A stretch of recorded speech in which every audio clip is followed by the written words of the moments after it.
ನಿಮ್ಮ ಜೀವನದಲ್ಲಿ ಎಷ್ಟೇ ಕಷ್ಟಗಳಿದ್ದರೂ, ಸಾಲದ ಬಾಧೆ ಇರಲಿ ಅಥವಾ ಕಣ್ಣಿಗೆ ಕಾಣದ ನಕಾರಾತ್ಮಕ ಶಕ್ತಿಗಳಿರಲಿ, ಕೇವಲ ಒಂದು ದೀಪದ ದಿವ್ಯ ಜ್ಯೋತಿಯಿಂದ ಅವೆಲ್ಲವನ್ನೂ ಸಂಪೂರ್ಣವಾಗಿ ದೂರ ಮಾಡಲು ಸಾಧ್ಯವೇ? ಹೌದು, ಇದುವೇ ನಮ್ಮ ಕರ್ನಾಟಕದ ಅತ್ಯಂತ ಶಕ್ತಿಶಾಲಿ ಹಾಗೂ ಜಾಗೃತ ಆರಾಧನೆಯಾದ ದುರ್ಗಾ ದೀಪ ನಮಸ್ಕಾರ ಪೂಜೆಯ ದಿವ್ಯ ಮಹಿಮೆ. ಏನಿದು ದೀಪ ನಮಸ್ಕಾರ? ಇದು ಸಾಕ್ಷಾತ್ ಜಗನ್ಮಾತೆ ದುರ್ಗೆಯನ್ನು ಮಹಾಕಾಳಿ, ಮಹಾಲಕ್ಷ್ಮಿ ಮತ್ತು ಮಹಾಸರಸ್ವತಿಯ ರೂಪದಲ್ಲಿ ಜ್ವಲಿಸುವ ಜ್ಯೋತಿಯಲ್ಲಿ ಆವಾಹನೆ ಮಾಡುವ ದಿವ್ಯ ಪೂಜೆ. ವಿಶೇಷ ಮಂತ್ರಗಳು ಮತ್ತು ಮಾತೃಕಾನ್ಯಾಸದ ಮೂಲಕ ದೇವಿಯ ದಿವ್ಯ ಚೈತನ್ಯವನ್ನು ಜ್ಯೋತಿಯಲ್ಲಿ ಪ್ರತಿಷ್ಠಾಪಿಸಲಾಗುತ್ತದೆ.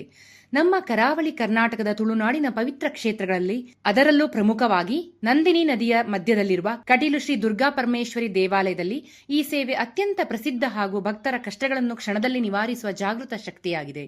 ಈ ಪೂಜೆಯಿಂದ ಮನೆಯ ನಕಾರಾತ್ಮಕ ಶಕ್ತಿಗಳು ನಾಶವಾಗಿ ಕೌಟುಂಬಿಕ ಶಾಂತಿ, ಆರ್ಥಿಕ ಸ್ಥಿರತೆ ಮತ್ತು ಆರೋಗ್ಯ ಪ್ರಾಪ್ತಿಯಾಗುತ್ತದೆ.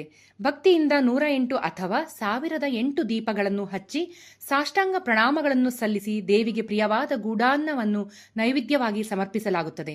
ಯಾವುದೇ ಶುಕ್ರವಾರ, ಅಷ್ಟಮಿ, ನವಮಿ ಅಥವಾ ಪೂರ್ಣಿಮೆಯ ಪ್ರದೋಷ ಕಾಲದಲ್ಲಿ ಈ ಪೂಜೆಯನ್ನು ಯಾರು ಬೇಕಾದರೂ ಮಾಡಬಹುದು. ಮುಖ್ಯವಾಗಿ ಮುತ್ತೈದೆಯರು ಭಕ್ತಿಯಿಂದ ಮನೆಯಲ್ಲಿ ದೀಪಾರಾಧನೆ ಮಾಡುವುದರಿಂದ ಇಡೀ ಕುಟುಂಬಕ್ಕೆ ದೇವಿಯ ರಕ್ಷಾ ಕವಚ ದೊರೆಯುತ್ತದೆ. ನಿಮ್ಮ ಮತ್ತು ನಿಮ್ಮ ಕುಟುಂಬದ ಕಲ್ಯಾಣಕ್ಕಾಗಿ ಈ ವಿಡಿಯೋವನ್ನು ಶೇರ್ ಮಾಡಿ.